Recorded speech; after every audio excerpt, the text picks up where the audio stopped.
Backstage with a fan on me trying to stay out of this heat. I don't know how you people do it. Is everybody having a wonderful day? Yeah! Are we ready for another story? Yeah! Very good. This is a personal favorite story of mine. It is a beloved bedtime tale. And Disney already owns the rights to it, so we can't be sued. Right. This story is Cinderpool. All right, here we go.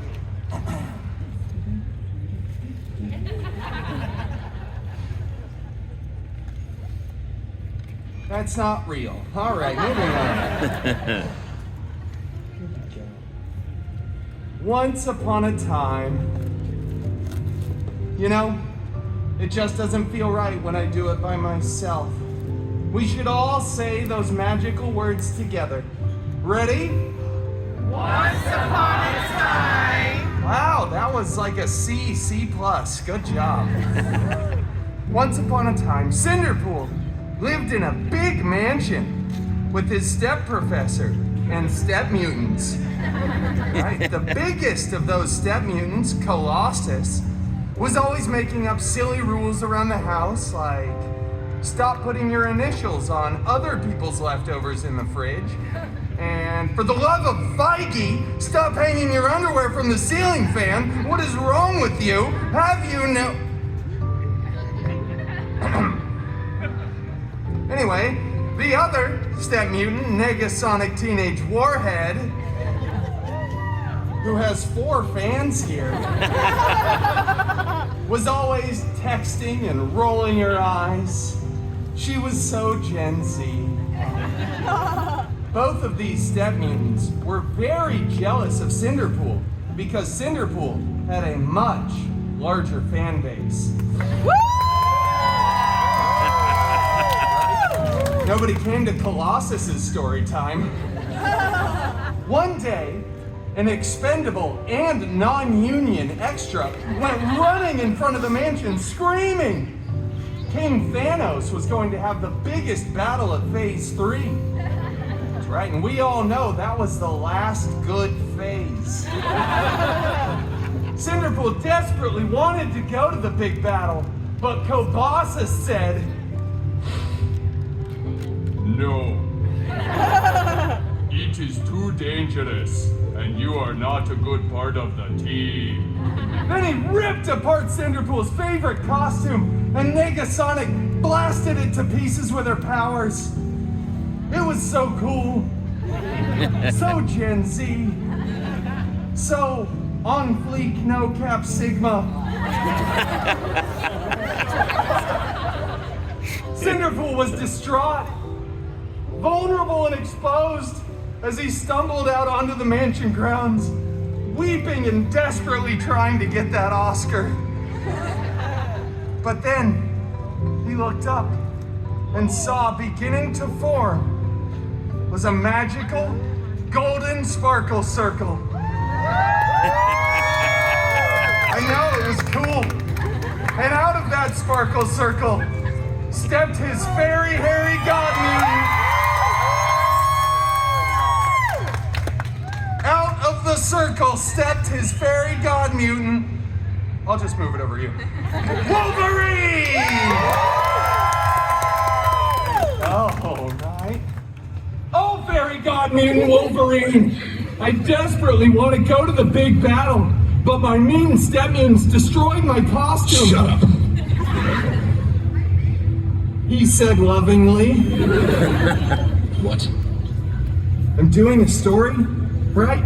It's important, I need a costume, I can't go to the battle, you're my fairy god mutant, do something with like a magic wand and a pumpkin. I don't know, Just get another costume then. And stop writing me into these stories. With that wonderful and somewhat Australian life advice, Cinderpool ran to the wardrobe department, got a new and freshly laundered costume, and headed to the big battle. Cinderpool was late, of course, because he stopped for some chimichangas at the local 7-Eleven. Yeah, but 7-Eleven doesn't sell chimichangas anymore, so he had to go to 3 other gas stations. Anyway, when he got there, the Avengers were winning! Captain America looked so good in those pants. Cinderpool looked for his fairy god mutant Wolverine, who was... I'm going to Pim's. All right. It's fine. Disney didn't have the rights to him at this point anyway. Cinderpool surveyed the battlefield and noticed on the stairs of the alien spaceship a single glove. Who went over, picked that glove up, gave this child a high five. Hi. There it is, we got there. It was a beautiful glove. It was gold, encrusted with colorful jewels. There were 6 of them, not that that matters. Cinderpool said, I wonder who this fits, and put it on. After some buzzing, whirring, and clicking, it was a perfect fit. Then all the Avengers start screaming, and you hear Tony Stark over there just going, no! Take that thing off! This is my sacrificial moment! I don't want to be Tony Stark anymore! If I have to come back again, I'll be doomed!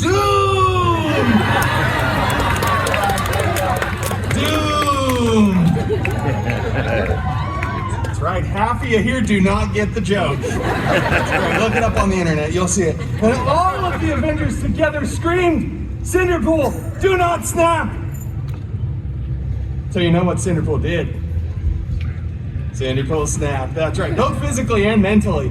Just kept snapping over and over. It was crazy, people were disappearing, reappearing. There were dogs falling out of the sky.